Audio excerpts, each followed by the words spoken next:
Hi guys, for today's video tayo ay sisimba at maglalakad. At by the way, meet po natin si Ben, yung ibon na napaka-sweet, at nakita lang po ng aming friends sa park at sumama na po sa kanya at naging pet niya na po. Hi Ben! Nice to see you! I know that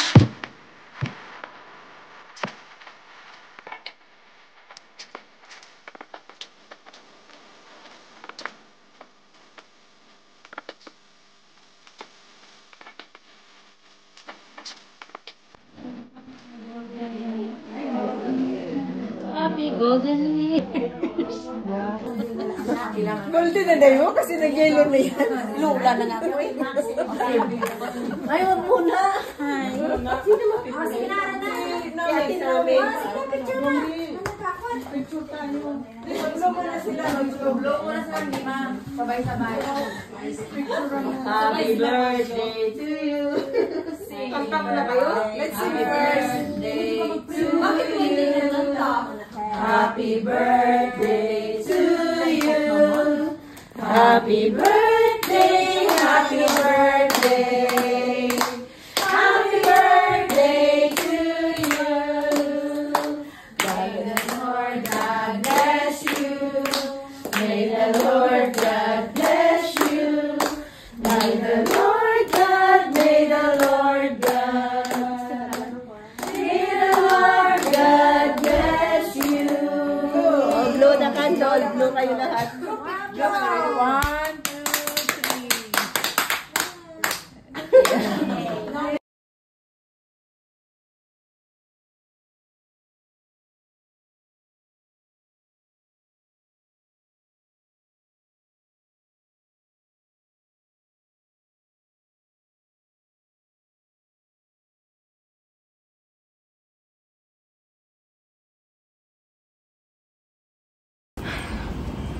So ayan guys, naglalakad kami dahil wala na kami pera. Mga baon na kami, guys. Mga baon kami from birthday kanina. Inilo kayo kami bulag, guys. So ito yung nilalakad namin from Jordan going to Hungham. Okay. So ayan yung mga bus station. So nandito pala tayo sa Yes Nang.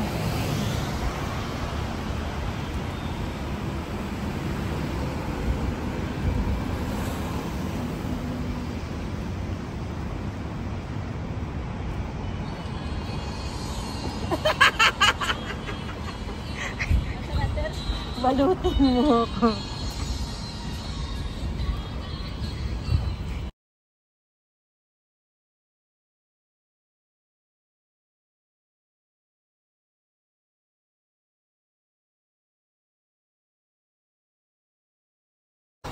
Wala na, na-post ko na yun eh. Mga sa susunod na lang.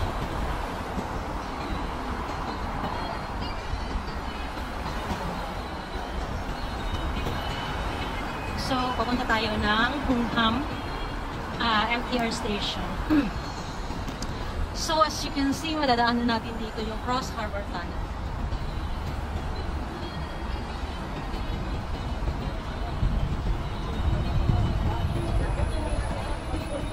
So dati wala yung mga barricade na to dahil so yun yung Cross Harbor.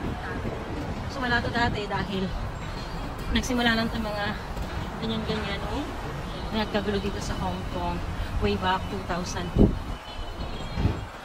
Start ng 2018, 2019 and then nagka-COVID. Yes! Doon sa Kapkat.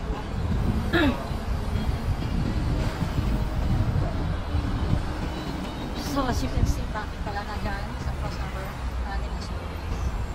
kasi mas mura yung toll fee dyan para sa Western Canton.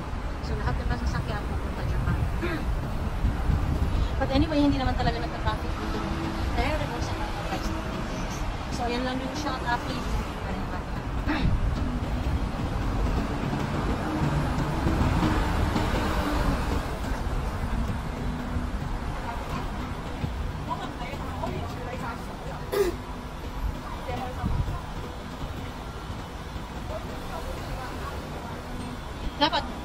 tayo ng content, nasyal tayo, mag-hiking, mag-whatever tayo.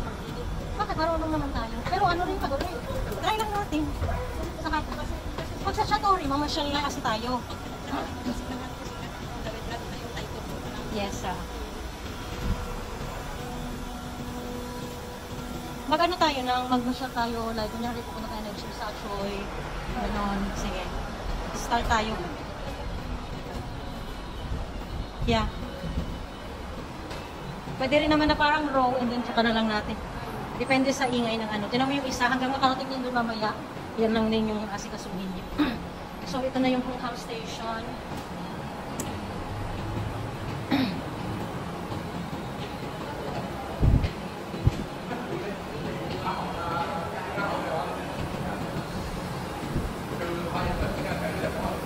So, itong kagandahan sa Hong Kong guys, ito yung maliligaw kasi may mga nakalagay talagang instruction na exit. Kung saan exit kayo pupunta, like yan, pag-iwan kayo, alam niyo na sa Hong Kong University kayo. Pero, ang isang ang isang ano dito is yung lakad talaga, maraming lakad. So, ayan, yung home station, papunta dyan. Pero convenient ang transportation dito sa Hong Kong. Hanggang sa mga next video natin, yung mga sale na mga sa Hong Kong.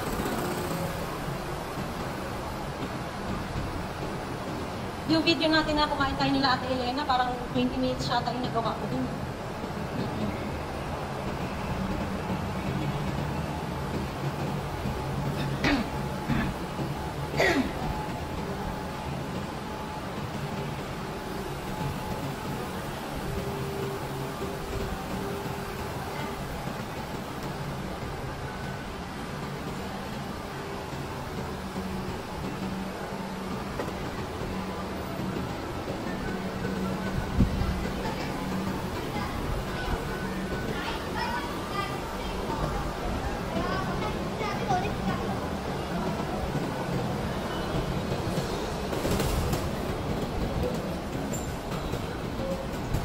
So, yan naman.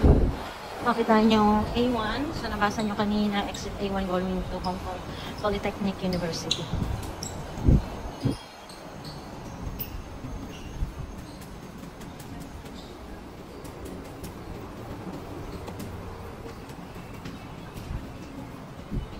So, let's see kung starting dun sa pinaglakaran na yung kanina kung how many minutes makarating kami sa Planet Square. So, usually sa Planet Square, doon kami nagsistay. It's like a central din siya. May mga tinda rin ng mga Filipino product.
So, exit B1 on home station. So, already 9 minutes, almost 10 minutes na ang nakalipas.